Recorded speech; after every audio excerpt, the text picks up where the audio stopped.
Hello and welcome back to IFFGD's 2021 advocacy event for 2021. That would be edited out if my media intern was working right now, but she's not. So let me try that again. Folks at home, welcome back to IFFGD's 2021 advocacy event. Today is our third and final day of educational programming for this important annual event that we hold to educate you, the gastrointestinal illness community, on advocacy and ways to advocate.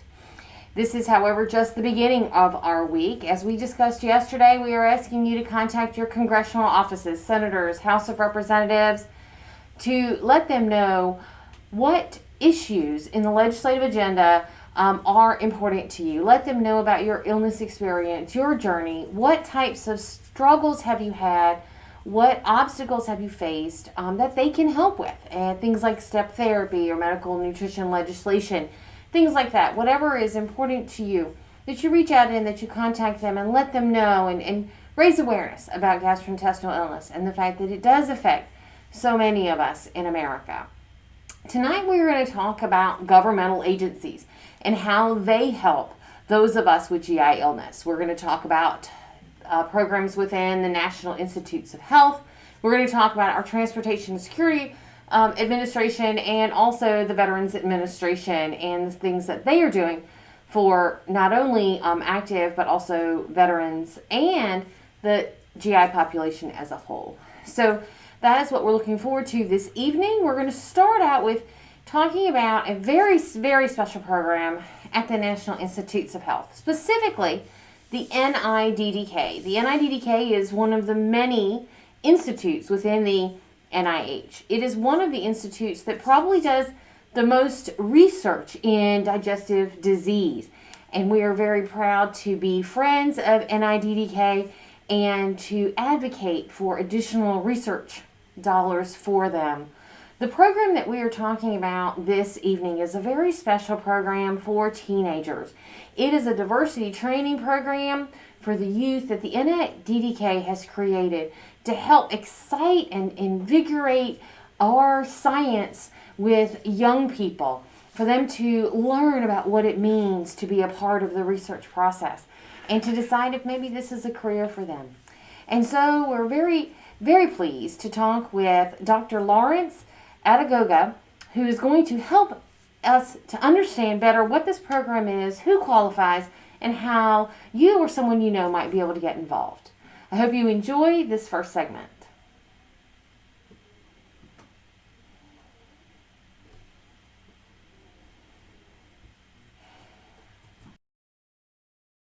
Thank you for joining us today at IFFGD's 2021 Virtual Advocacy event.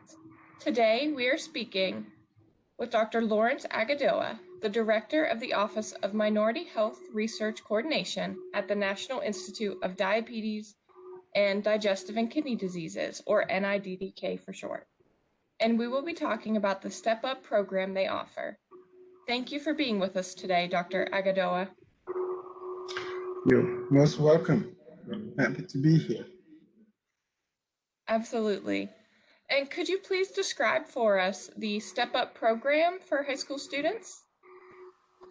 Okay, so the Step Up program is 8 to 10 weeks of intensive interactive summer research program for both high school and undergraduate students. The high school program is coordinated by 4 universities across the United States. And we take high school students from all states and the territories of the U.S., that is, including the Pacific territories and Puerto Rico and the U.S. Virgin Islands. So these students send applications in online. You can find the application forms on NIDDK website. And the portal is open between November 15 and for high school students, February 15.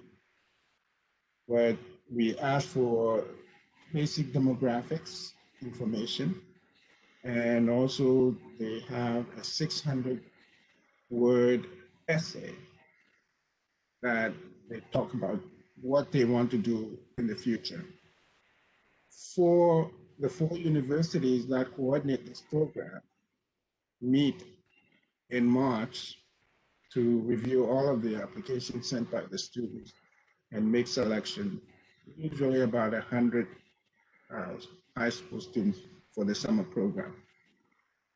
And if the students accept, we provide funding in the form of stipend for them to participate in research. Well, of course, we match them with mentors who are accomplished researchers, investigators, and they mentor them for the 8 to 10 weeks in the summer.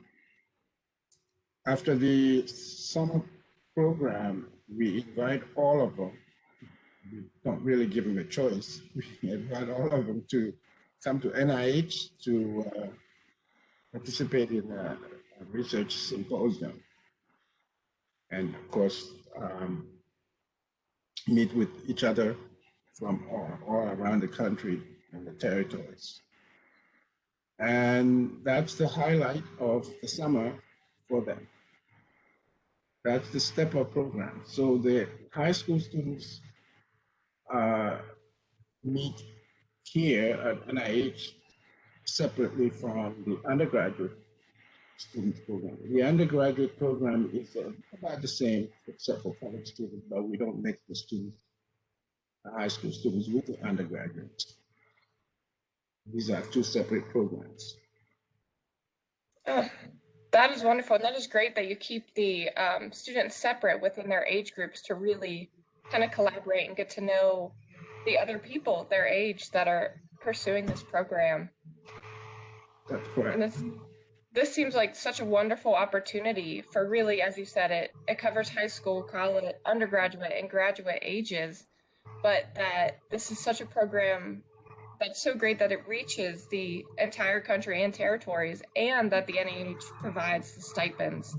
So not only is this a great opportunity, but it is also something that is completely covered, and finances don't need to be a burden for any student interested in participating. That's correct.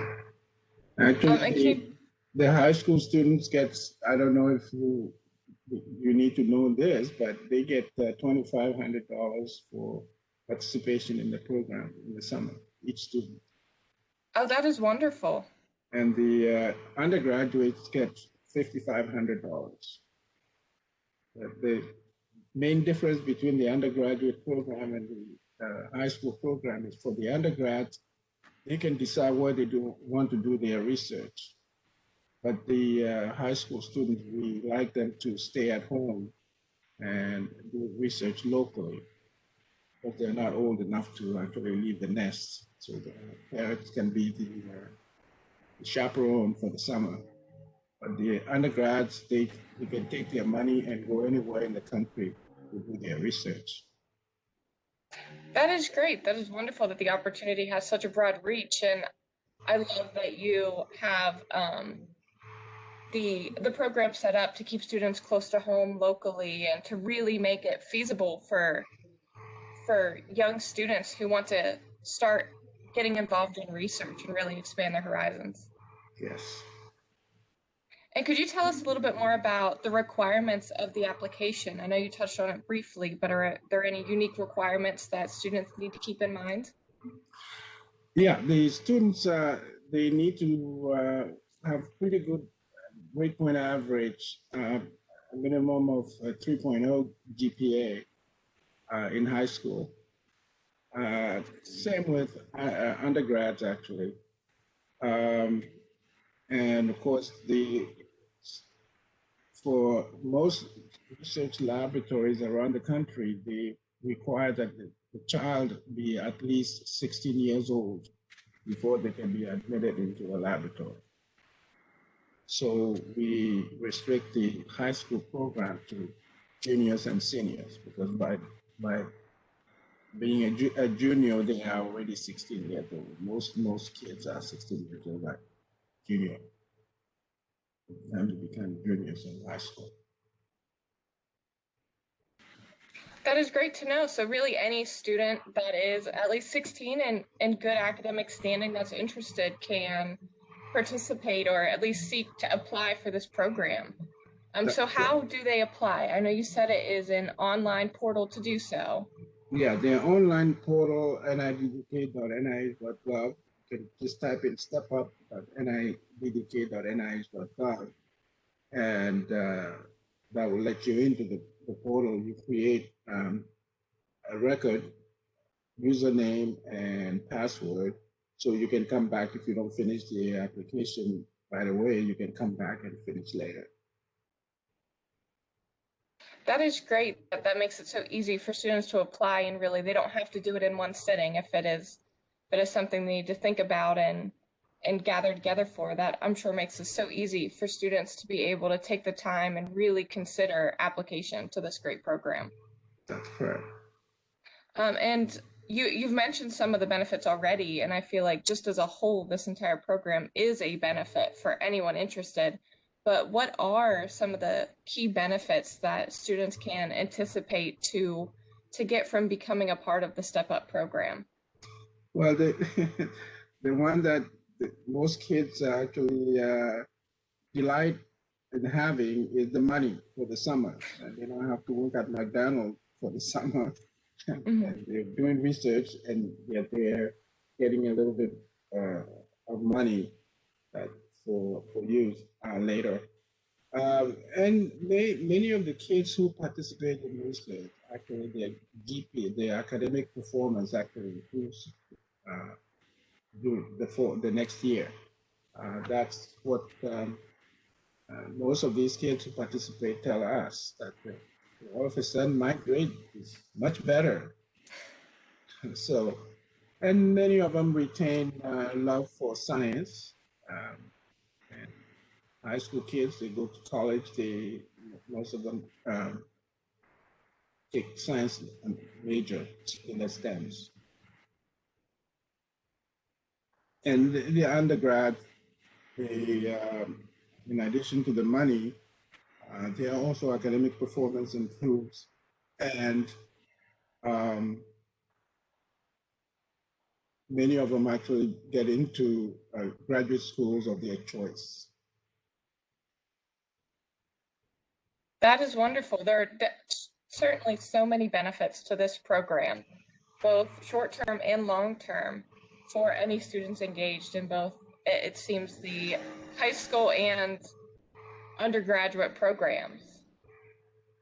Yeah, the high school program has been in place since 1995. That's when we created it. The undergrad followed later on, about 2004.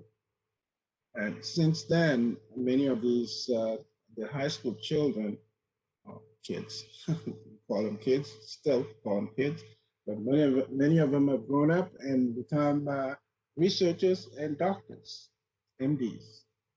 So we got several of them actually who've gone through terminal degrees, and in either practicing or in research laboratories around the country. So thank you so much for taking the time to share with us and our viewers about the Step Up program with the NIDDK. And for those just joining us today, we just talked with Dr. Lawrence Agadilla, the director of the Office of Minority Health Research Coordination at the NIDDK. And if you missed Dr. Agadilla's talk, you can find his and others from this event on IFFGD's webpage. Thank you again for joining us today, Dr. Agadilla. Thank you for having me.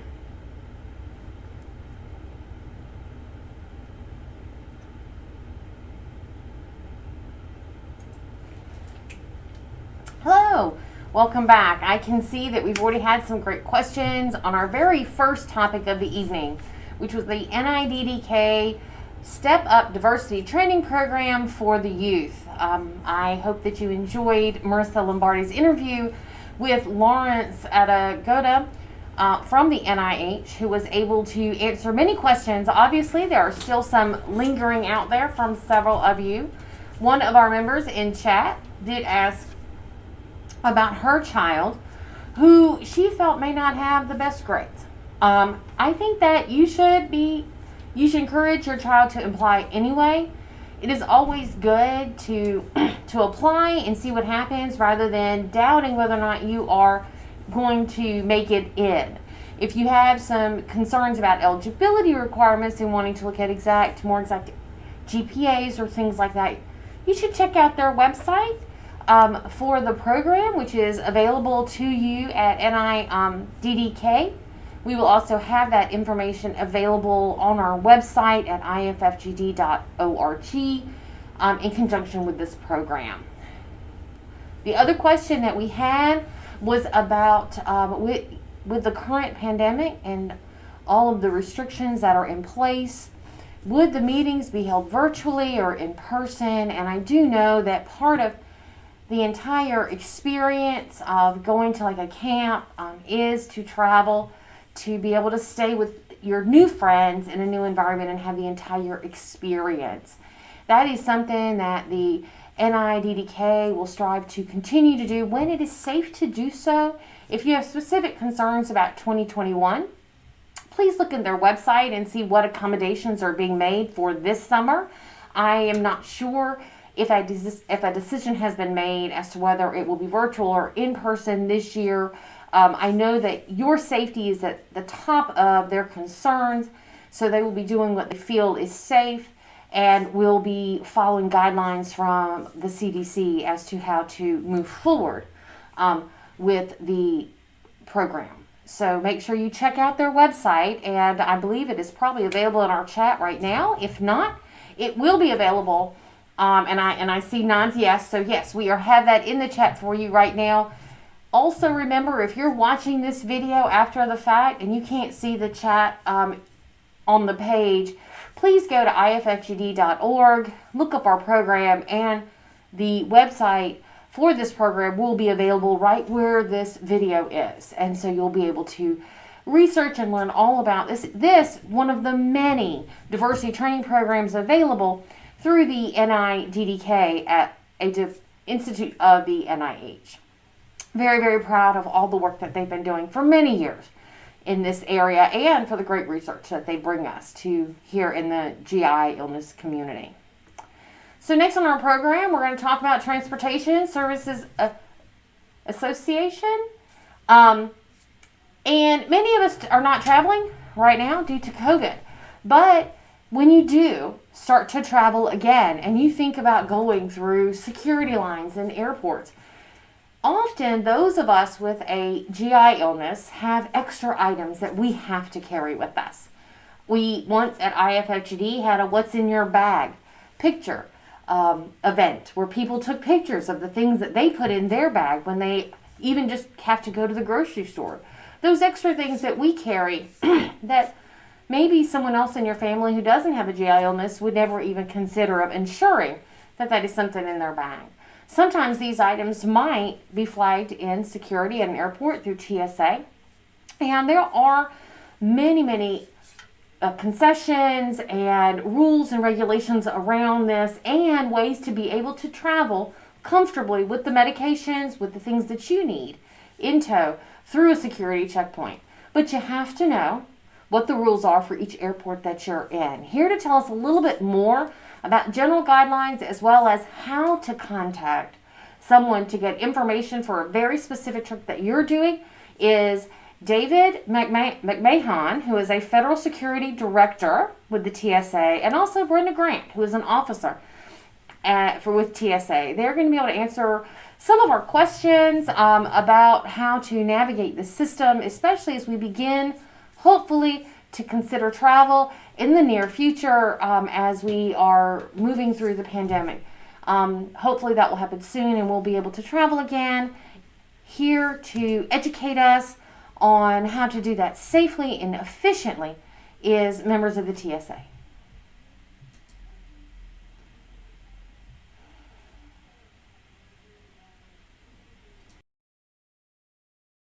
Thank you for joining us today at IFFGD's 2021 Virtual Advocacy event.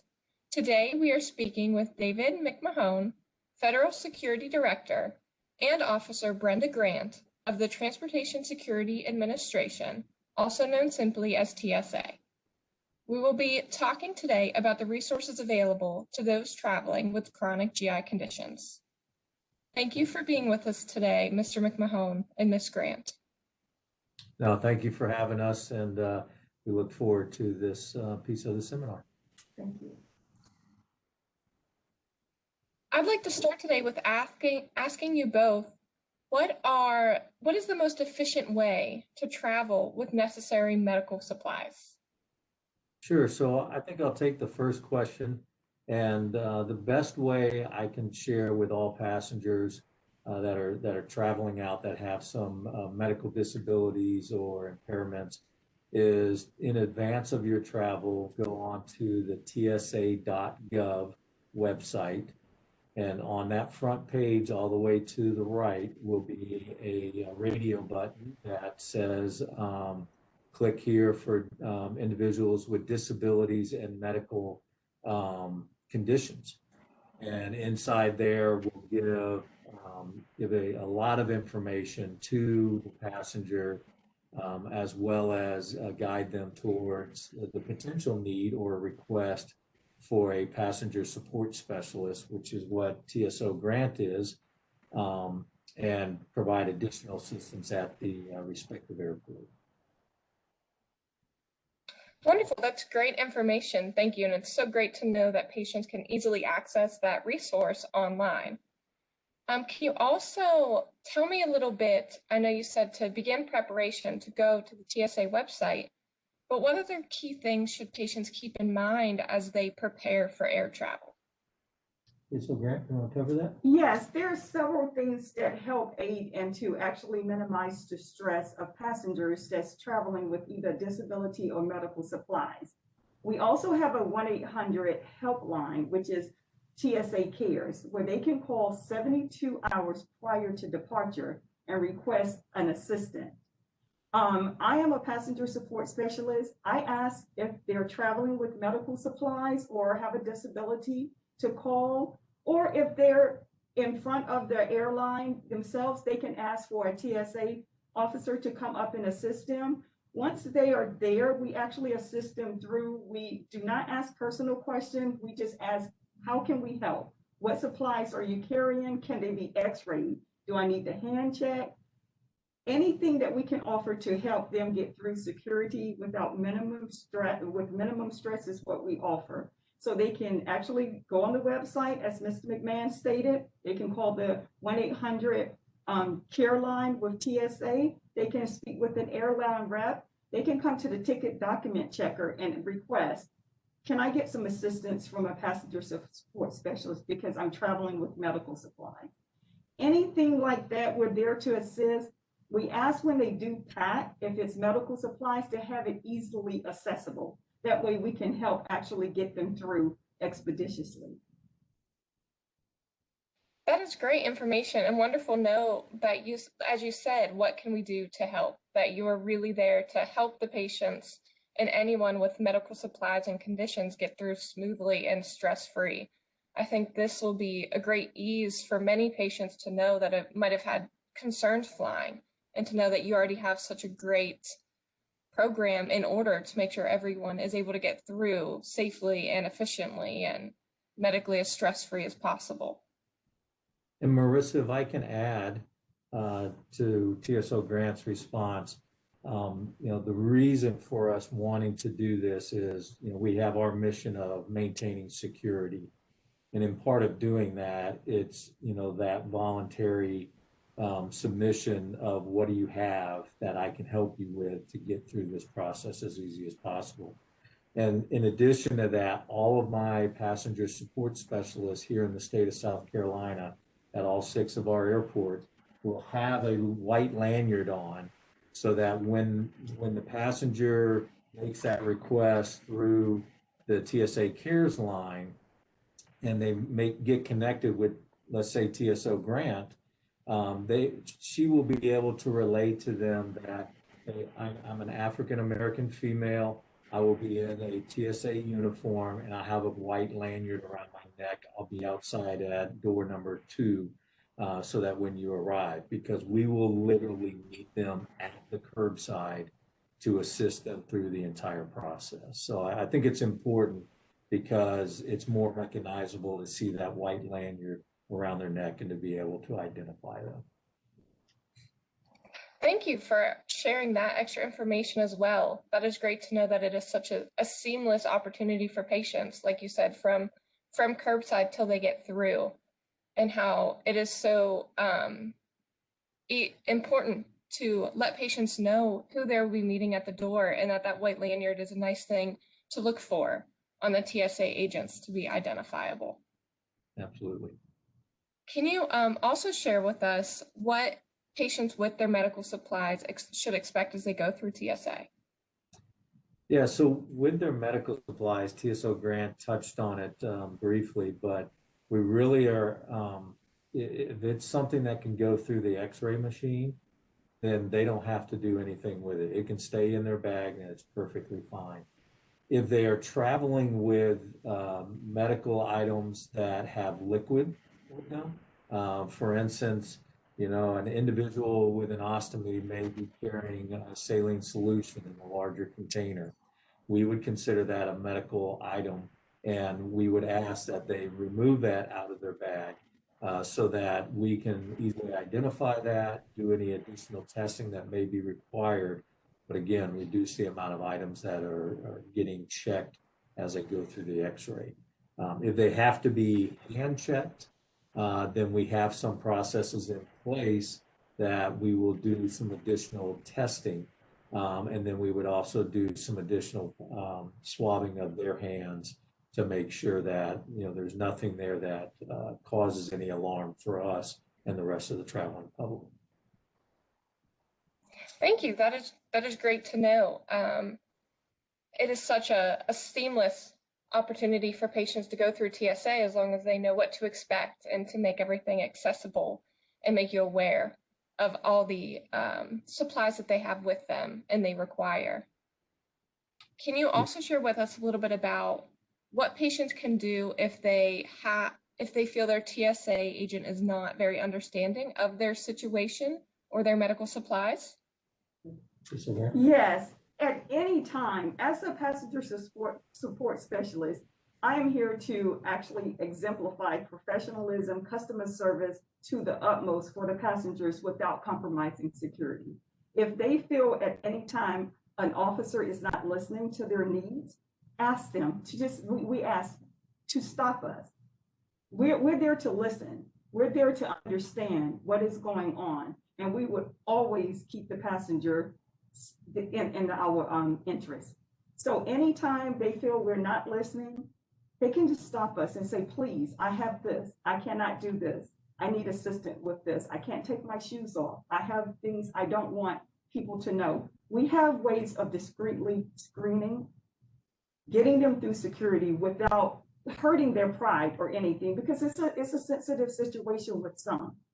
So at any time, they can stop us. If they have a hearing impairment or speech impairment, they can also just put it on their phone, show it to us. A handwritten note would suffice, but stop us at any time if they feel we're not listening. Thank you so much for that information. It's great for you to stress really how thorough and compassionate this program is for anyone traveling through TSA, that if they need assistance, that you will really do everything you can to make that seamless, comfortable, like you said, really tailored to all their needs and be understanding for anything a patient needs. I think that's a very important thing for the community to know and be fully aware of, that they shouldn't have any concerns while traveling, because as an officer, that's your job to make this such a safe, seamless opportunity for them. And I'd like to ask as well, how can patients get any additional questions they have answered? If there's something we didn't cover, how can they reach out to TSA to really get all their questions answered before travel? Sure, I'll take that. And as I noted at the beginning of our questions, the tsa.gov or tsa.gov, make sure everybody gets it, really is the one-stop shop for passengers with disabilities or with medical conditions and or passengers that don't have that. I mean, it covers a wide array of, if you're a pre-check passenger or if you want to get pre-check, Real ID is on that particular page as well. There are even questions and answers on the aspect of what can I carry with me. If they click on the disabilities and medical conditions, I talked about it earlier, you know, if an individual has an ostomy, they can go scroll down on the medical conditions and they can click on ostomy, and it will give them kind of a rundown of what they can expect when they go to the airport.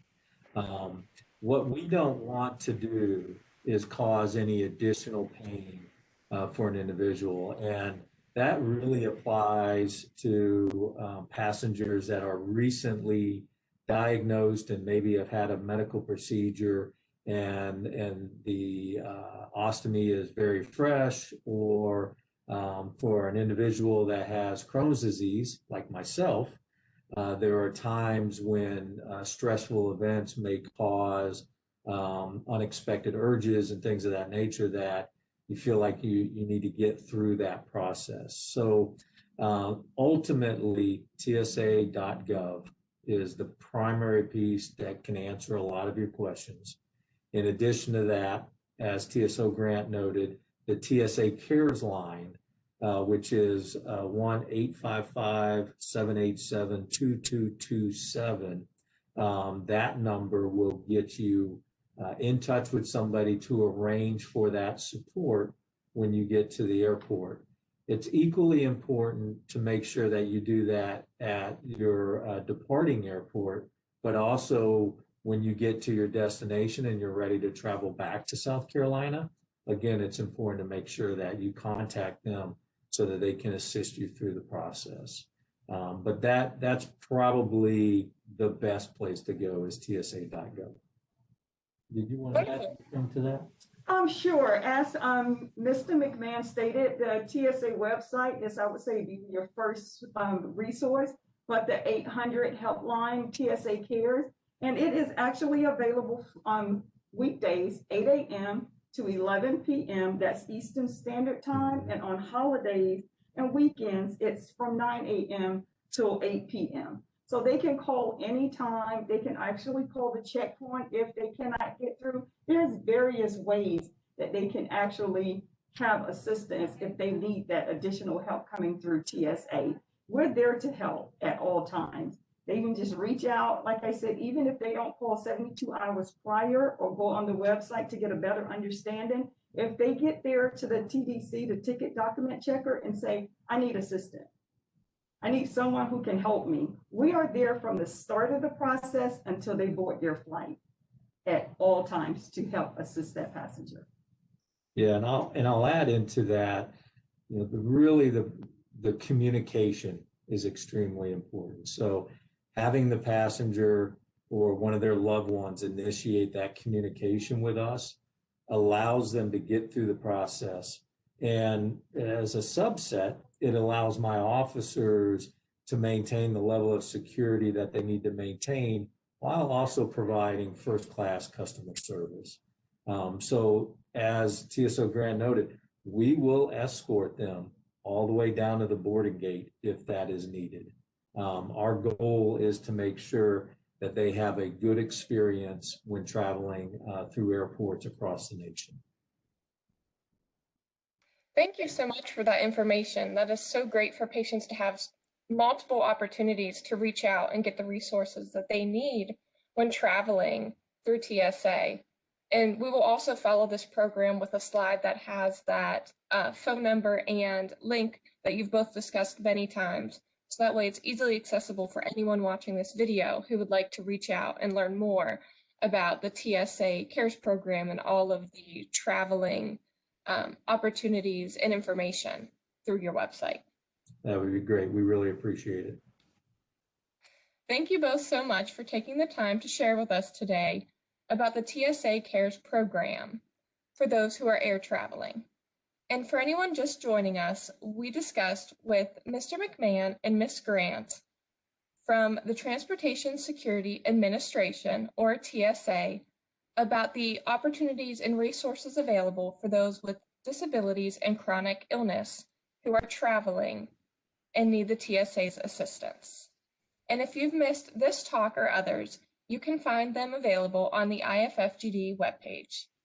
Thank you again for joining us today, Mr. McMahon and Ms. Grant. Thank you for having us.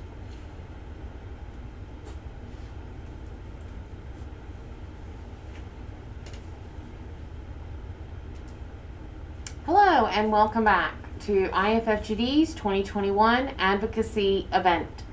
This week we've been talking about advocating for ourselves. On Sunday we talked about support groups and online resources and other various support agencies that people with GI illness can take advantage of these resources and learn more about how to advocate for themselves by finding support for themselves in different situations.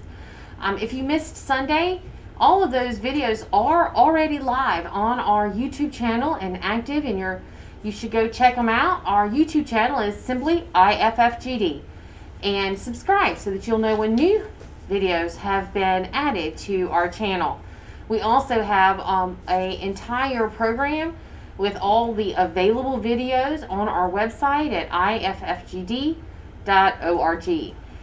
Monday, we talked about advocating in Washington, something that we all normally think of. When you say advocacy, you think about actually making a call to Washington, D.C., to your congressional office, or maybe going to visit a local office. One of our participants yesterday stressed how important it is to get to know those members of your local offices, and that is so very, very true. So talked a lot about that yesterday. Again, those videos are live on YouTube, and the entire program is available on our website. If you have any questions, anything that you may have missed, or maybe something that you learned during our program and you just want more information, you can always reach out to us. You can email us at advocacy@iffgd.org. Today we're talking about federal agencies and how you can advocate for yourself and use some of the resources available to us from these federal agencies. We first listened to the NIH talk about their Step Up program for the youth, which is really exciting. And then just recently, hopefully, if you have been with us, you heard from the TSA. And we have a question from that video. And the question is, if I'm traveling with a spouse or partner and they have to carry some of my medical supplies in their bag, will that be a problem? So unfortunately, the answer really is to call TSA Cares.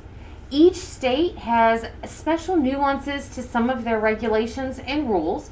And so unfortunately, as of now, it is not a uniformed yes or no answer. So if you call TSA Cares, they will be happy to let you know. If you can tell them what airports that you are flying in and out of, they'll be able to let you know what the rules and regulations are specifically to those airports, and then help you to ensure that your travel is as smooth as possible.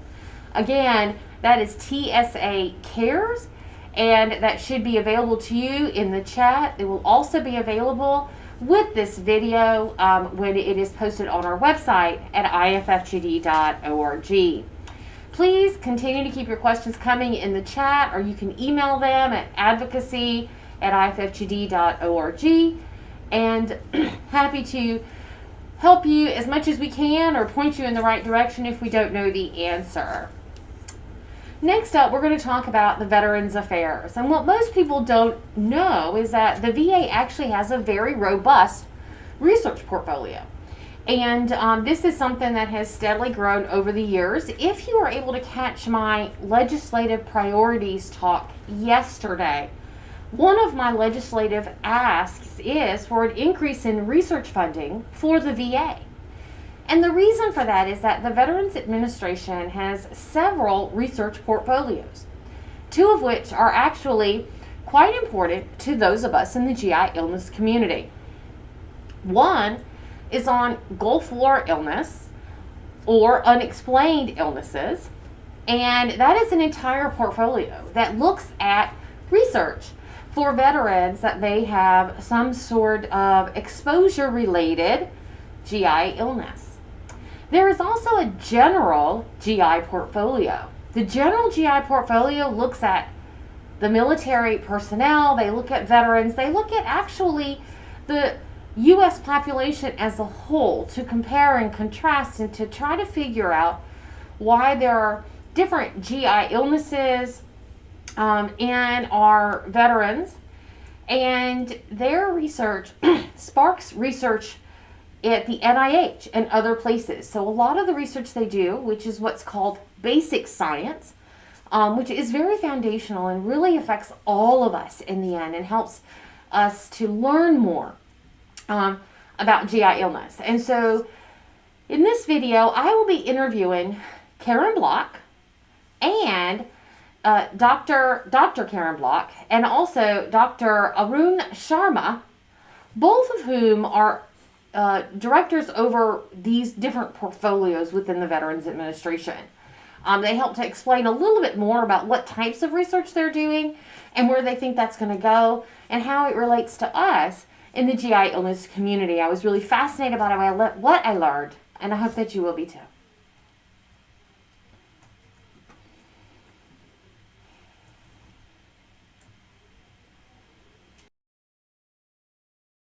Hello and welcome. Thank you for joining us today at the IFFGD's 2021 Advocacy event. This evening we are focusing on our military and GI illness. As we all know that there are many overlaps and implications and GI conditions that come with service from our military professionals, both current veterans and all those who may even be just non-deployed. Today, we are very lucky to have with us two people who work in research at the Department of Veterans Affairs. First, we have Dr. Karen Block. Dr. Block is a senior program manager of the Gulf War program at the Office of Research and Development at the Department of Veterans Affairs.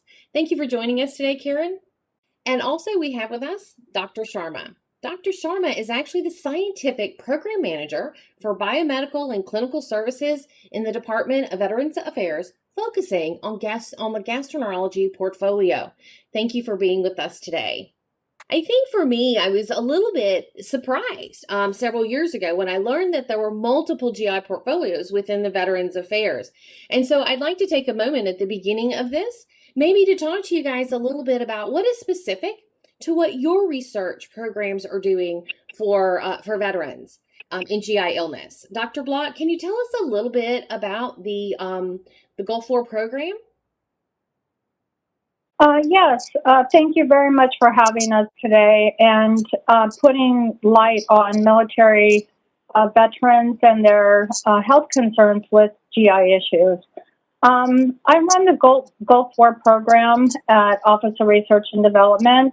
Our Gulf War veterans fought in the 1990-1991 Gulf War, and they present with a lot of disorders, including GI disabilities and IBS. The Gulf War program focuses on particular exposures that the veterans were exposed to while they were in theater, the Southwest Asia Theater of Operation. And when they returned home from the 1990-1991 Gulf War, they suffered from many illnesses and have many symptoms, including fatigue and headaches and impaired memory, pain, functional gastrointestinal disorders. And we are now trying to understand what is the mechanisms by which the exposures may have started causing the symptoms, the multi-symptoms that they are suffering from. Thank you, Dr. Block. That's it's a good definition of how the symptoms might express themselves in one of our veterans. Dr. Sharma, I understand your portfolio might be a little bit more broad. Can you explain a little bit about what that is in the Department of Veterans? So at the VA Office of Research and Development, I manage gastroenterology portfolio, which is an over encompassing GI diseases as well as liver diseases, pancreases, spleen, all the GI organ associated. It's in a different component where we're trying to look at a lot of different areas of understanding the disease progressions, understanding etiology of diseases, developing and coming up with new therapies for it because current therapies are limiting. They are basically maintaining patients' symptoms or taking care of it but not curing it. We're trying to figure out different ways of understanding diseases. So the portfolio, what we study is have a various aspects, some of which will be like we study IBDs, IBS, all of those fall in it. But from our perspective is to basic understanding the molecular mechanisms, identifying new therapeutic target, is focused broadly on developing new therapies.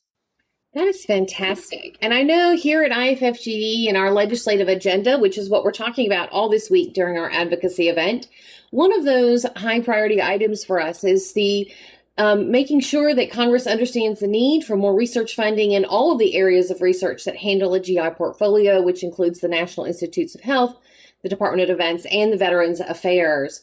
Can you both tell me about how much money does our country currently invest on research for GI disorders? Dr. Sharma? So at this stage in gastroenterology, which is liver and GI diseases, we fund about $10 million a year on projects, of which about half or slightly over half is on GI disease. The remaining is probably from the liver complications, which is equally important for the veterans' health. So I would say on an average, 5 million or so per year is being spent on funding research on the GI portfolio in the basic science studies and clinical science studies. Fantastic. It's great to know that our government puts a priority on GI research.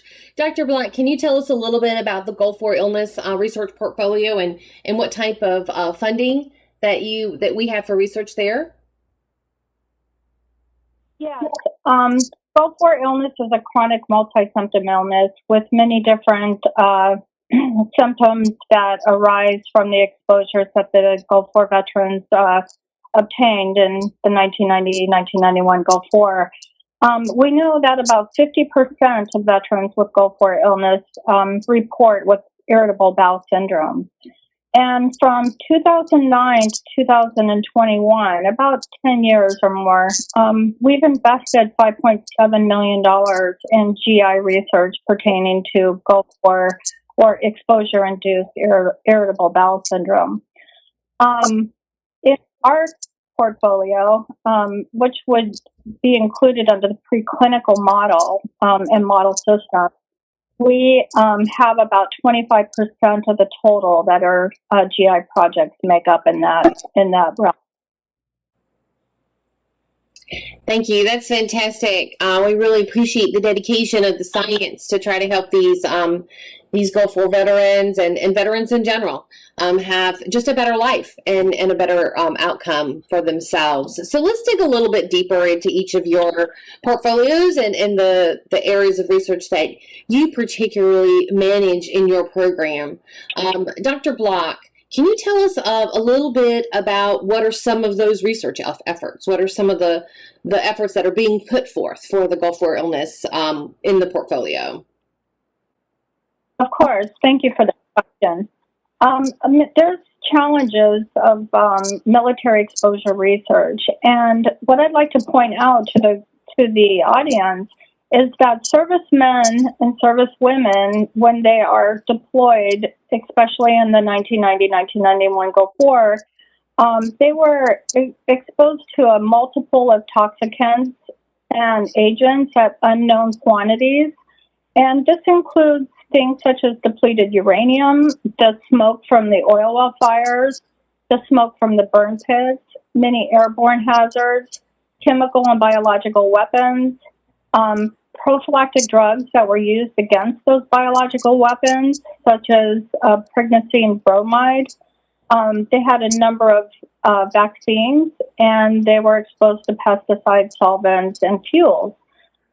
Altogether, this makes it very difficult for us to understand the etiology of what is causing the barrier in the gut to break down and have the inflammation process started and then kind of wreak havoc on the body. We don't have a very good way to measure at the individual level the exposure assessment. So we have developed Gulf War animal models that we can try to understand mechanism and take a deeper dive into understanding what might be causing the issue so that we can target precisionally pathways or molecules that are giving rise to these problems. So, for example, in a Gulf War illness mouse model, we found, or the investigators have found, VA-funded investigators, that there's differences in the gut microbiome between Gulf War illness veterans and with Gulf War veterans with Gulf War illness versus Gulf War veterans without Gulf War illness. That includes GI disturbances. Interestingly, if you take these animal models and you give them a high-fat diet, their microbiome is even more disrupted. So this is telling us that it's not only the initial exposure that the veterans had that start by intervening with the gut barrier, breaking down that gut barrier, but it also tells us that lifestyle plays a role. And so it's unclear at this time if, the lifestyle or maybe the diet is exacerbating or causing more problems with the intestinal problems that the Gulf War veterans are suffering from. That's one example. We also have moved into a human model where we have several studies that were funded to look at actually the microbiome in the humans. And what we can do by translating this to understanding what is actually going on in the gut of the veterans with and without Gulf War illness is that we can compare it to the animal models, and then we can understand differences and similarities so that when we're treating the animal models with some therapeutic target, for example, and you're looking for a reversal of a process or stopping of a process, inhibiting that process from going forward, you can understand if it can be translated to the clinic. We know that 50% of Gulf War veterans with Gulf War illness report bowel syndrome, irritable bowel syndrome. And studies have looked at the brain-gut axis, meaning we know that the gut or the irritable bowel syndrome in the colon is causing a rapid inflammation piece. And the hypothesis here would be that the exposure-induced inflammation causes membrane integrity breakdown or gut leaching. And this results in a systemic inflammation and access to the blood-brain barrier, resulting in neuroinflammation and a brain fog and cognitive fatigue. So when the microbiome was actually evaluated in Gulf War veterans with or without Gulf War illness versus control, the results showed significantly different gut microbiome patterns among the three different groups. They found that certain bacteria were higher in the veterans with Gulf War illness, and that this particular bacteria that they found that was higher was associated with the gut inflammation and bowel disease. And they also find that this particular bacteria called proteobacteria is found in Crohn's disease patients and ulcerative colitis. On the other hand, there were other bacteria that were found, such as Rosbergia, and that is reduced in individuals with intestinal irritable bowel syndrome. One of its roles for this Rosbergia is to produce butyrate, and butyrate has been beneficial has beneficial effects for reducing inflammation and maintaining intestinal membrane integrity. So this study team went back to a preclinical model of Gulf War illness and primed the animal model with butyrate and found that it improved the inflammation induced by Gulf War illness and intestinal membrane integrity. So this is an example of how we can take a preclinical model and translate that possibly to our human studies. That's fantastic. Dr. Block, it's really exciting to me to see how far this research is coming. I know that research is slow. I used to do clinical research myself back in another life, but the results can be so rewarding, and to know that you've been able to single out these particular bacteria that might really make a difference in these individuals' lives is really, really exciting. So just to ask you one last question, Dr. Block, I understand that there's a lot of talk about sort of the COVID long haulers, the people who have COVID and then continue to have GI symptoms following that. And there's been some people that have sort of likened it to Gulf War illness and the GI symptoms there. Are there really any similarities? Has your research shown us any of that at all? Well, in particular, we need to still understand about the long haulers. So COVID long haulers, it happens in about 30% of COVID-infected individuals get this kind of sustained long hauler phenotype. And they experience long-term health effects that present many symptoms that we actually see in our Gulf War illness veterans, such as brain fog, cognition impair, chronic fatigue, joint pain, headaches, and irritable bowel syndrome. The difference, COVID also causes lung damage where we do not see respiratory problems in Gulf War veterans with Gulf War illness. But it's the symptoms that we do see in the COVID long haulers are highly suggestive of myalgic encephalomyelitis, chronic fatigue syndrome. And that's usually an infectious-induced disease of chronic fatigue and irritable bowel syndrome. So COVID causes an acute but strong inflammatory event, which they call the cytokine storm. And Gulf War veterans with Gulf War illness presented with higher than basal markers of inflammation. So there's a lot of similarities in both of these cohorts. It'll be really interesting to see what brain imaging looks like and, the white and gray matter volume that we see in our exposed Gulf War veterans.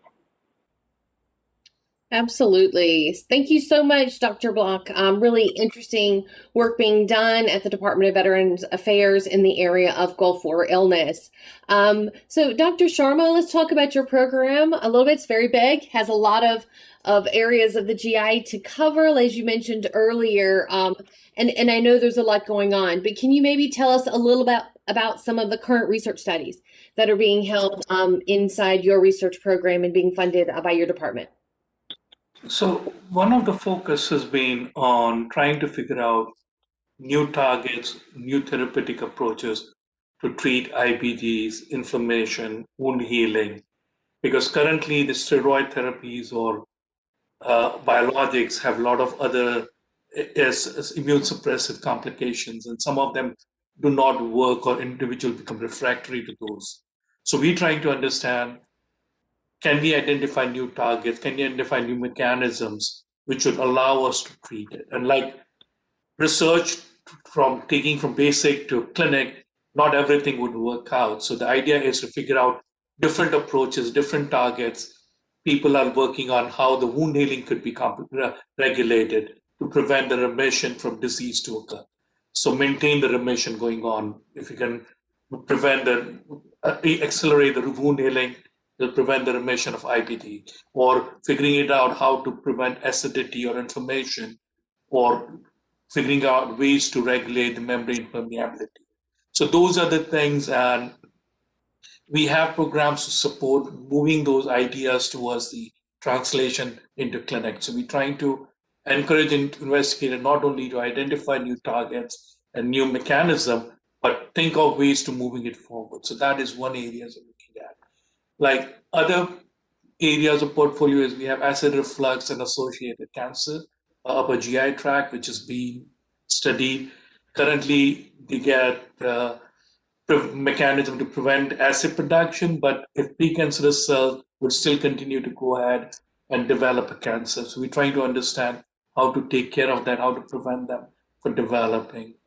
Similarly, we have Helicobacter pylori and GI infection, which is bigger cancer. And again, these are significantly higher prevalence in veterans than the general population because of their travels abroad, duty, a lot of other things. So we're trying to again understand in that mechanism how Helicobacter pylori triggers the cancer, what happens, what we can do, what are the potential pathways to do that. So we're looking at that. We also have a focus on understanding gut microbiomes studies because, as Dr. Block mentioned, there isn't a connection between GI, gut, brain, liver axis, and gut microbiomes play a significant role in modulating and manipulating this thing. One of the interesting thing is that we have investigator working on C. diff infection, which is a major hospital associated and really important. And we're trying to figure out different ways of taking care of C. diff infections by either using a endogenous antibiotics being developed in the with use of a bacteria and bile acid us to develop it or come up with different ways of probiotic approaches to take care of C. diff infection. So we're looking at that. We're trying to do various different mechanisms. Like we have investigators who have looked at giving the modulating gut microbiome would give an indication that it can reduce alcohol consumption and alcohol dependency. So like there are gut brain axis which is going on impacting inflammation, impacting liver function. So we are looking at that as a biomarker for several gut brain diseases, as well as coming up with new therapeutic approaches to try to use these to prevent or improve the conditions veterans are suffering right now. So the portfolio is varied with a different focus. We're trying to look at how to move these discoveries into clinic, do clinical relevant clinical practice, things like that. So that's where major effort is currently in the GI portfolio. That is a lot. So that there's so many different projects that you just mentioned, and they're all very exciting and very important right now, especially, in the GI population as a whole. But as you mentioned, some of these things just have a higher prevalence or more or often seen in the veteran population. And so the fact that the Department of Veterans Affairs is investing in this type of research is very exciting. It's very exciting for me, especially coming from a military family, as I did with several veterans in my family. So, but just to sort of boil it down, what is your long-term goal? When you're looking at your portfolio and the research that you're doing, what is the long-term goal and how might that impact the care of veterans in the future? So there are a few things which we are trying to do. We're trying to bring multidisciplinary investigators together. So I think in the early 2019, we had a field-based meeting where we involved VA and non-VA investigator to understand role of gut microbiome in service-connected GI diseases, which include IBD, IBS. And that panel came up with recommendations about how they can study and develop treatments for diarrheal diseases associated with inflammation and IBS. That component, also how this component GI gut microbiomes can be impacting liver function and liver associated brain impact, looking at new ways of regulating IBDs in gut microbiome. So that's one area where we're trying to see how we can do it. And as Dr. Block mentioned, there are areas where we can look at nutritional supplementation to at least help veterans to manage their conditions or at least delay recurrence and things like that. So that's one area we're looking at. A lot of focus is also in identifying where the current treatments, what are the limitations of the current treatments and how we can overcome that. So like, for example, as I mentioned before, we have current treatment which are maintenance therapies. They do not cure diseases, and they are not effective in all the individuals who take those treatments. So we're trying to figure it out. Can we understand basic principle or mechanism by which these diseases occur? Can we develop, treat or control that? And our aim is to try to encourage them, provide them support of taking those ideas and moving towards doing drug development studies, doing some clinical studies, moving those projects forward. So we have several interesting proposals where investigators have moved novel therapies towards moving towards the getting FDA approval. So it's a long process where we're moving from basic research, doing proof of concept studies, supporting the validation in different cohorts to identify that, okay, what you see in one works in the other. So it's generalized, it's not an experimental concern. So things like that. So basic idea is to identify the limitations of current therapies and treatments and develop and bring them to the market as fast as we can. So that's where we're trying to focus our effort on. That is fantastic. Thank you so much, Dr. Sharma. And for those of you who are watching, there's a couple takeaways that I hope that you are able to glean from our program today. One is that the Department of Veterans Affairs is doing a lot of research, and we applaud them for what they've done. I feel like there's been a lot of great studies, a lot of great strides, and I encourage you, when you contact your Congress members this week, to let them know what a great job the Department of Veterans Affairs research programs are doing, how much you appreciate what they are doing for us and for our veterans and military personnel, and that we hope that they will continue to support budget increases for the Department of Veterans Affairs so that they can continue and make these goals a reality in the future. Also, secondly, there is a lot of research going on at the Department of Veterans Affairs, and research, especially clinical studies, can only happen if there are people willing to take part in these studies. And as IFFGD has often said before, if we want to see that needle moved forward, we have to be a part of the research. And no, that doesn't mean that you join a hospital lab and you learn how to crunch numbers or do studies as a clinical research coordinator. You can actually just be willing to be screened to see if you are a candidate to participate in one of these very important clinical trials that these researchers are doing. And if you are interested in doing that, please look at the resources that will be available at the end of this program. Not only will there be a slide at the end of this video with some links for you, we will also include them on the webpage where this video will be housed, and it will be in the chat boxes. You should see them coming up now during this Vimeo program, so that you can click on these links and you can learn a little bit more about VA-funded research. There'll be information about the VA Office Research and Development funded projects. There will also be information on current and past clinical trials. If you're interested in knowing what's been done and what's going on, you can just read about them and see. There'll be a link for that. There's also information on current and previously funded research projects. This is the link that's the project reporter at nih.gov, and that will help you to understand a little bit more about what research has been funded. And then finally, you will find in the PubMed link, which will have the published results of research studies. Now, some of those are journal articles written for clinicians.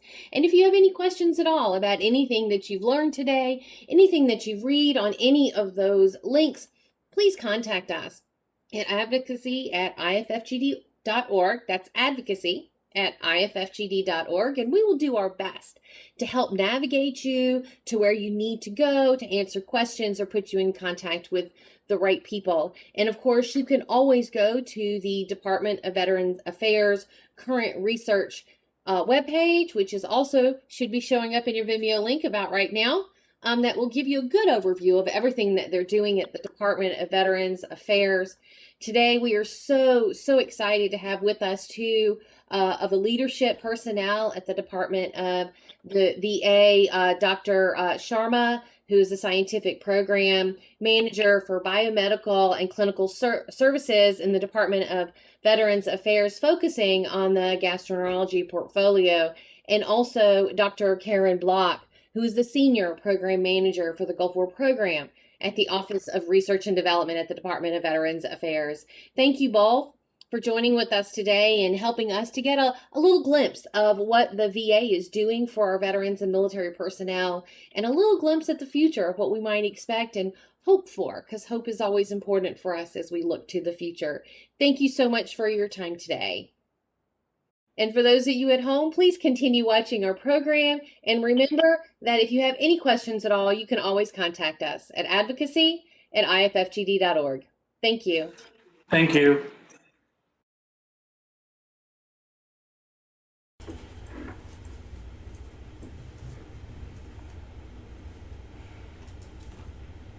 Hello, and welcome back to IFFGD's 2021 Advocacy event. Thank you for joining us this week for a week-long event of advocacy. Sunday, Monday, and Tuesday, we've been doing programming for you on ways to advocate for yourself. The rest of the week, we hope that you will join us in contacting your congressional offices to talk about legislative issues that are important to you. If you've missed any of our program, you can visit iffgd.org on the World Wide Web and see the program and watch any of the videos that you've missed. So we just heard from Dr. Karen Block and Dr. Arun Sharma from the Department of Veterans Affairs about research being done in gastroenterology by the VA. I understand we have a question from the chat, and I'm going to ask Miss Carolyn Eiler. Hand clap to Carolyn for putting this great program together the last 3 days. She is IFFGD's project event manager, and she has done a fantastic job getting all of this together. So she is going to read this question to me because it was rather long, and I want to make sure that I get it right. So the question is from Steve, and he said that they talked about how mouse models are showing differences in the gut between Gulf War veterans with and without Gulf War illness. Why is this important if it's being seen in mice? Okay, thank you, Steve, very much for the question. So the question is about what we see a lot in research, which is called mouse models. And you hear about that, and it's part of what I was discussing a little bit earlier about basic science. So in research, there are 3 different stages that you go through. One is basic science, which is more lab work that has no touch to humans yet. Then there's translational, where you try to figure out how you can use the research from the lab to translate into clinical outcomes for people. And then if you are doing research in people, it's considered a clinical trial. So the 3 stages are basic science, translational, clinical trial. Mouse models are part of basic science. And the reason that research is done this way is because oftentimes we don't know what we don't know. And so before we can test anything, whether it be a new exercise, a new chemical molecule, anything at all, in a human subject, so in one of us, we want to make sure that we are reasonably sure it's going to be safe. Now, what we have found is that the mouse intestines and GI tract is extremely similar to that of humans. Doesn't make much sense, but it's true. And so we use mice to test theories, and they will do mouse models on different types of research. And if it is successful in mice, then they'll translate that, as they say, and then eventually we can try those same theories out on human subjects or people. And so that's why most basic science research does start with mouse models. I hope that answers your question, Steve. And I hope those mouse models prove effective so that we can get some answers for us moving forward. I think that was our only question on the research of the Veterans Affairs. And I know that there were a lot of links that were given to you at the end of that program. Marissa Lombardi, our project manager, did put those in the chat for you. Please know that they will also be available on our website. So after this program is over, all of those links will be included on the program page at iffgd.org. So if you were trying to copy any of those down, or you are trying to figure out how to learn more about the research opportunities and the things going on with the VA, then you can absolutely find those at a later date. Or if we left one out and you want to learn something specific, contact us at advocacy@iffgd.org. So the last program of the day is gastrointestinal disorders and the military service member, what you need to know.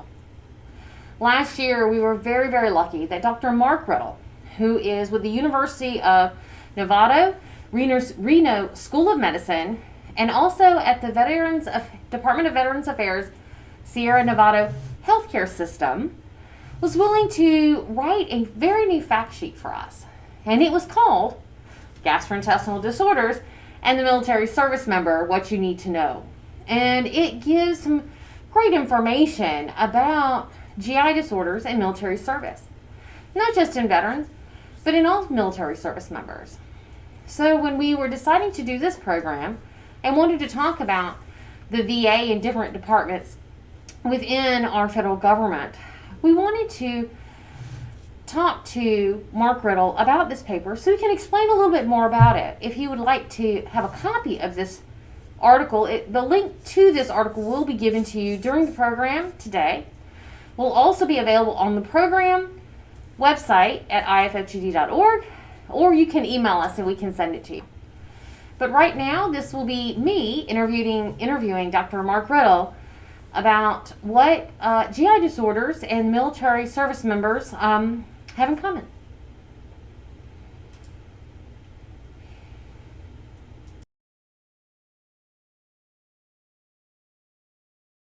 Thank you for joining us this evening for IFFGD's 2021 virtual advocacy event.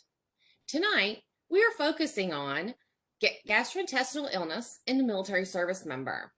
And for this episode, we'll be talking with Dr. Mark Riddle. Dr. Riddle currently serves in dual positions as the Associate Chief of Staff for Research at the VA Sierra Nevada Healthcare System and at the University of Nevada in Reno as the Associate Dean for Clinical Research. Prior to these positions, Dr. Riddle spent 2 decades in the United States Navy with a career focused on gastrointestinal disorders and vaccine development. Thank you for being with us today, Dr. Riddle. Thank you for having me. I'm glad to be here. In 2020, Dr. Riddle was kind enough to write a fact sheet for IFFGD. It's entitled Functional Gastrointestinal Disorders and the Military Service Member, What You Need to Know. Can you share a little bit about yourself and a little bit about this fact sheet that you wrote?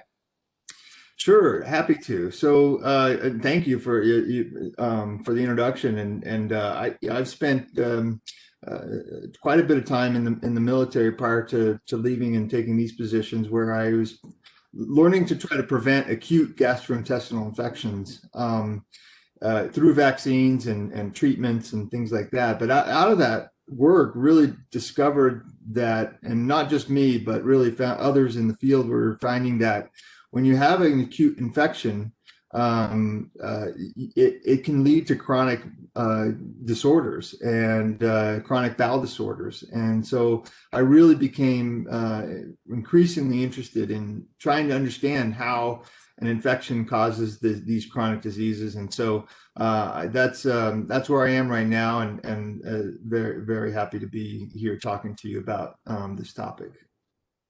Fantastic. And so what sort of GI disorders did you see when you worked with the military personnel, both veterans and active?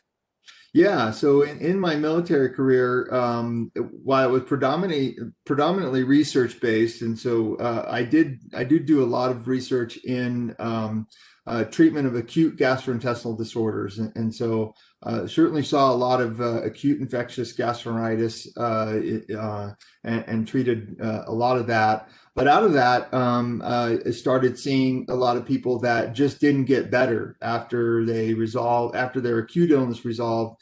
They didn't get better, or a couple months later, they would come back and they would be having persistent symptoms. And out of that, I started seeing and treating, and diagnosing or trying to diagnose people with chronic intestinal disorders after acute infections. And so that's been my experience. Now at the VA, I've started up an IBS clinic. So all I see are patients that are referred to me by gastroenterology after they've been ruled out for any organic disease. They send them to me there, and I start treating them and working on improving diagnostics, as well as looking at a systematic approach to management strategies as well. Yes, I understand that irritable bowel syndrome is very common with military personnel, both active and retired. Are there any other GI illnesses that are seen commonly in VA GI clinics? Yeah, absolutely. I think right now the VA has a large proportion of people with liver disease, non-alcoholic hepatitis, fatty liver disease. There's a lot of esophageal disorders as well. Inflammatory bowel disease is in high rates as well. So those are, yeah, those. I think we see a lot of the same types of diseases that other gastroenterologists see, but these diseases may be different or modified in some way due to their being in service. And so that's yeah. So that's what I see now. So, is it true that military service members can be at higher risk for functional gastrointestinal disorders, like irritable bowel? Yeah, absolutely. Like the definitive A-level perfectly designed study that looks at risks among military versus civilian studies have not been done, but the overall evidence of the data show that not only does deployment increase your risk for getting these disorders, but that rates are either similar or higher than in matched civilian population. It's hard because military are these healthy, right? You have to be really healthy to get into the military. And so it's hard to compare to the general population. But then we also know that military service members are more at risk, particularly with deployment, of getting infections. And we know there's very strong evidence that infections of the gut can lead to increased risk of these disorders. But also we're learning that exposures as well, environmental exposures, can have an effect on the microbiome or other aspects of gut. And so there are definitely, it's more area for study, but a number of military specific occupational exposures that could also increase your risk for having these chronic GI problems. We don't fully understand all of those, but there's a link that's there epidemiologically, or and we just study absolute risk. So would this be the same as what is known as Gulf War veterans' medically unexplained illnesses? That's a really good question. We're seeing that, or we saw and continue to try to understand the constellation of symptoms that have occurred after the first Gulf War and then the second Gulf War and operations in Southwest Asia. And the naming of the Gulf War illness is decades old, and the VA is kind of reframing. That naming convention still exists, but they're starting to move towards a more precise, as you call it, unexplained medical, multi-symptom unexplained disorders, because I think while that sounds, maybe more vague, it actually represents kind of what it is, and that we're seeing increased risks of multiple symptoms, of constellation of symptoms in people coming back from deployments compared to their colleagues that may not deploy, but and don't develop these chronic multi-symptom disorders. Yet we don't fully what were the mechanisms, what were the exact exposures. So when you're asking about, are these functional GI disorders the same as these multi-symptom unexplained disorders? The answer is that I certainly see patients that have a predominant symptom where they're chronic GI symptoms, but they also have other symptoms. They may have joint symptoms, or they may have other symptoms that are unexplained. We don't quite understand them, and so I would say that people, the veterans with these chronic GI disorders can fit in that umbrella, and that we certainly know in Gulf War illness, now renamed, that there's higher rates of IBS diagnoses in veterans with this Gulf War illness diagnosis. And so it's a component of it. But not all veterans with these chronic multi-symptoms have these chronic GI disorders either. So that's a complicated answer. To a very complicated question. Thank you so much. I really appreciate you answering that. So probably the biggest question for our listeners out there today, Dr. Riddle, is what should someone do if they think they are experiencing GI symptoms, which they think might be related to their military service? And that's a great question, and I appreciate you getting the word out. Veterans, they ought to be identifying a gastroenterologist to treat them, but I think they need to realize that many gastroenterologists are likely going to evaluate to see if they have any organic diseases, that inflammatory bowel disease, or diseases where they can actually get a solid diagnosis. And oftentimes veterans with these chronic GI disorders like IBS, there's not a diagnostic. And so I think the first step is seeing your gastroenterologist, and then realizing that you're going to have to probably do some of your own homework on understanding your disease, and then talking with a team of really clinical care providers. And this would probably include a nutritionist. This could include mental behavioral health. This could include recreational therapists, in terms of increasing exercise. And there's a number of programs in the VA to try to help improve veterans' physical activity, and physical activity is an important component of sometimes in these disorders.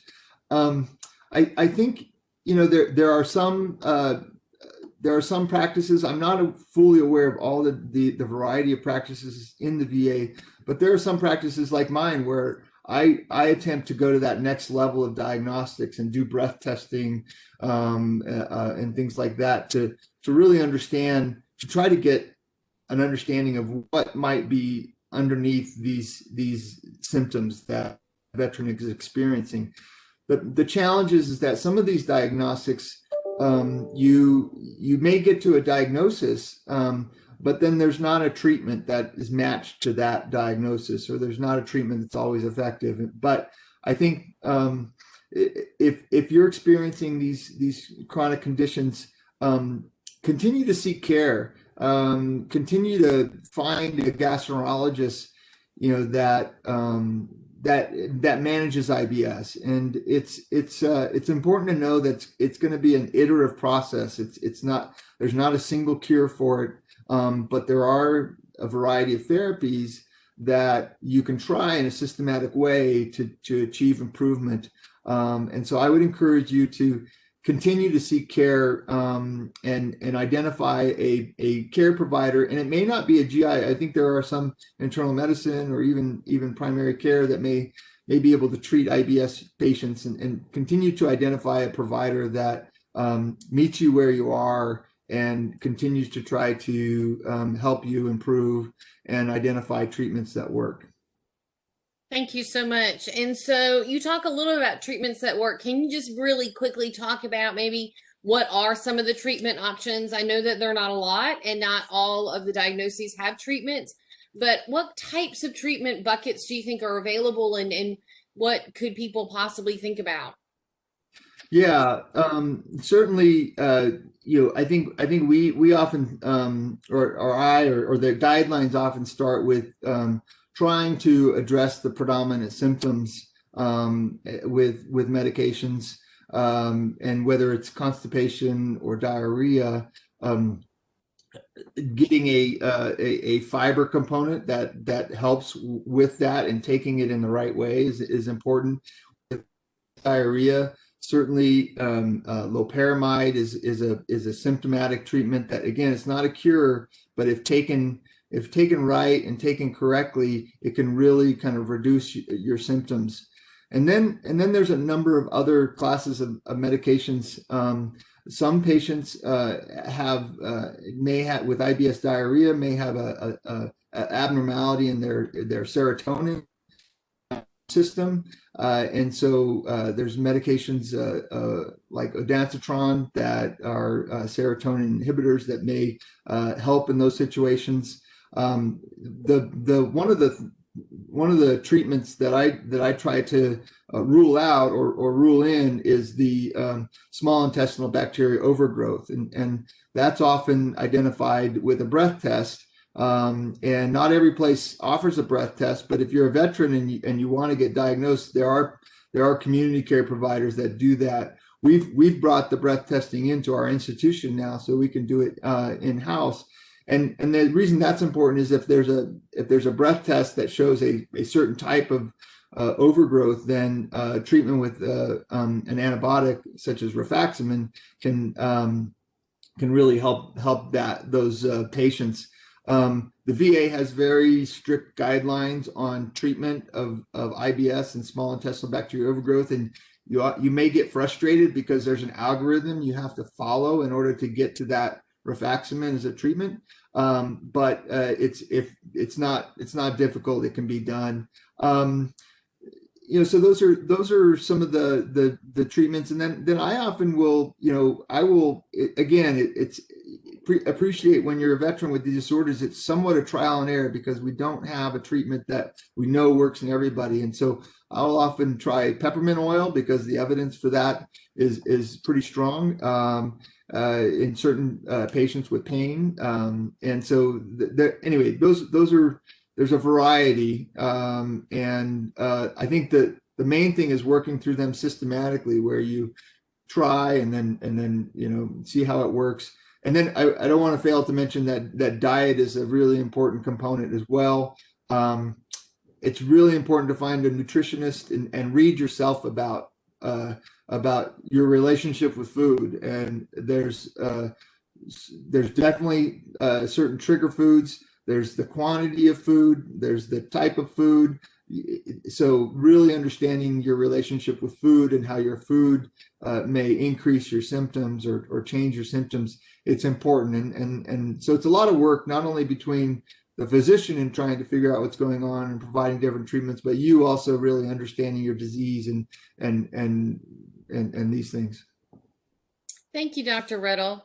And just for those of you watching today, it's important to remember that this is an entire evening program. And in this program today, we will be speaking with the VA on some of their resources, and they'll be able to let you know more about being able to find those gastroenterologists, especially if you don't live close to a VA hospital or a VA gastroenterologist. And so that will be in another portion of tonight's program. If you missed it, it will be available online at the IFFGD 2021 Advocacy event page. Dr. Riddle, thank you so much for taking time out of your busy schedule to educate us a little bit more on functional gastrointestinal disorders and the military service member. We really do appreciate you taking this time with us, not only to be here today, but also in writing that fact sheet. And for anyone who would like to read Dr. Riddle's fact sheet, it is available at IFFGD's website in our resource library. If you have trouble finding it, please feel free to reach out to us at IFFGD@IFFGD.org. Thank you again for joining us for the 2021 IFFGD Advocacy event, and we hope that you enjoyed tonight's program. Thank you.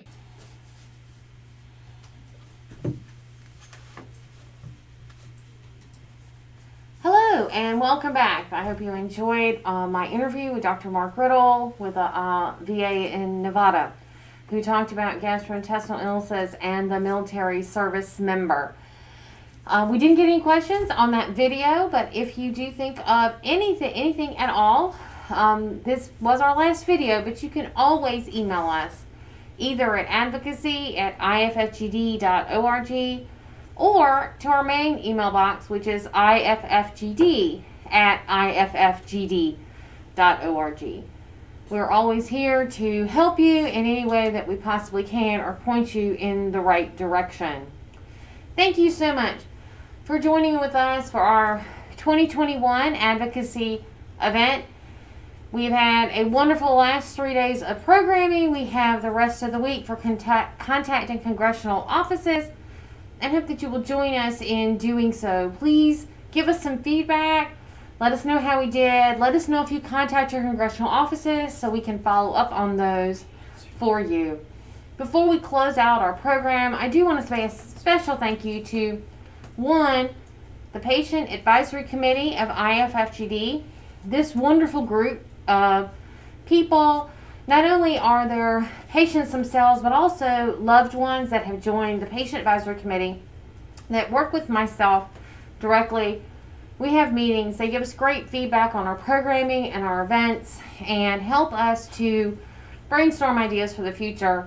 So many adjustments from last year's program was made to this year's program based on their comment suggestions, and several of them even agreed to participate in this year's program on Sunday and be interviewed. So I do have a special thank you to the Patient Advisory Committee for all of their help in helping make this program the best it can be. Also for the amazing team that I work with at IFFGD, Carolyn, who took point with Marissa Lombardi as her point guard. The two of them really worked together to develop the program and to get all this lined up. Super big thanks to Yeshua, our media intern, who edited every single video that you watched over the last 3 days, and to Haley McCorkle, who put it all together with social media and publicity and supervising Yoshi, which I know is a hard task. And then just really making sure that the word got out about our program. Anne has been tweeting and Facebook messaging or whatever she does during the last 3 days when she wasn't behind the camera. Also to Emily Taylor, who, as most all of you I think know, is the administrator for IFFGD.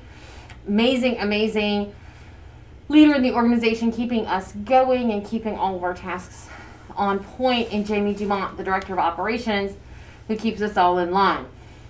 And also a very special, sincere thank you to Takeda Pharmaceuticals, who helped to fund this program and allow us to have the resources we need to be able to create all of those amazing videos and be able to provide them to you, not only through live streaming, but also on our website, so where they can live for a long time so people can continue to enjoy these resources.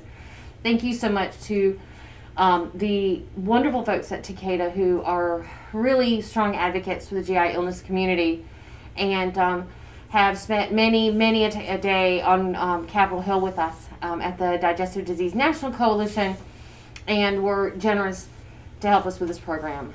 We thank all of you who have attended, all of you who have ever contacted us and asked us a question, because it's those questions that we base these programs on. It is the ideas that we get from the questions that we receive from people or the comments that come from those of you out there, that we begin to realize that maybe there's a need, maybe there's some programming that we can create to help fill an educational barrier. And so please contact us at iffgd@iffgd.org and keep your questions coming and your comments. And we hope that you have enjoyed this advocacy event, but also that it is just the beginning of a great week, and that you are going to contact your congressional offices, and we are to raise awareness about GI disorders and help move that needle forward for all of us. Thank you.